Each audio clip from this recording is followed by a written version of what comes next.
Hi అండి. ఈరోజు మా అమ్మ వెజిటేబుల్ పులావ్ చేస్తుంది. ఎలా చేయాలో చూపిస్తా, వచ్చేయండి. కట్ చేసుకున్న పన్నీర్లో పెరుగు వేయాలి. తర్వాత కారం, పసుపు వేసుకోవాలి. సాల్ట్ వేసుకోవాలి. మసాలా వేసుకోవాలి. సాల్ట్ వేసుకున్న తర్వాత మసాలా వేసుకోవాలి. తర్వాత నిమ్మకాయ పిండుకుని కలిపి పక్కన పెట్టుకోవాలి. ఈలోపు బాస్మతి బియ్యం తీసుకుని ఒక గ్లాస్తో కొలుచుకోవాలి.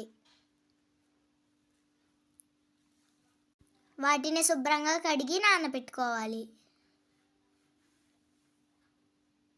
ఇవి నానేలోపు వెజిటేబుల్ కట్ చేసుకుందాం రండి.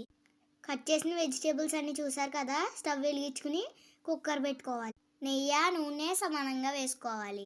వేడెక్కాక బిర్యానీ స్పైసెస్ వేసుకోవాలి. దాంట్లోనే ఒక స్పూన్ మసాలా వేసుకోవాలి. పచ్చిమిర్చి, ఉల్లిపాయ వేసుకోవాలి.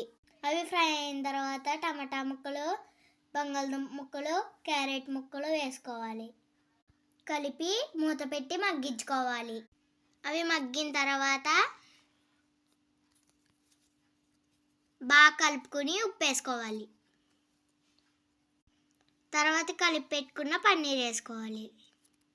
పన్నీర్కి మసాలా పట్టేలా కలిపి మగ్గనివ్వాలి. కొంచెం కొత్తిమీర వేసి మూత పెట్టి మగ్గించాలి. మసాలా మగ్గిన తర్వాత గ్లాస్ బియ్యానికి గ్లాసున్నర వాటర్ వేసుకోవాలి. ఒకసారి కలిపి సాల్ట్ చూసుకుని మూత పెట్టుకోవాలి. వాటర్ మరిగేటప్పుడు మనం నానబెట్టుకున్న రైస్ వేసుకోవాలి. ఒకసారి కలుపుకొని కొత్తిమీర వేసుకోవాలి. కుక్కర్ మూత పెట్టి 2 విజిల్ రానివ్వండి. అంతే అండి, మనకి ఎంతో ఇష్టమైన వెజ్ పలావ్ రెడీ అవుతుంది. వీడియో నచ్చితే లైక్ చేయండి, షేర్ చేయండి, సబ్స్క్రైబ్ చేయండి. Bye bye.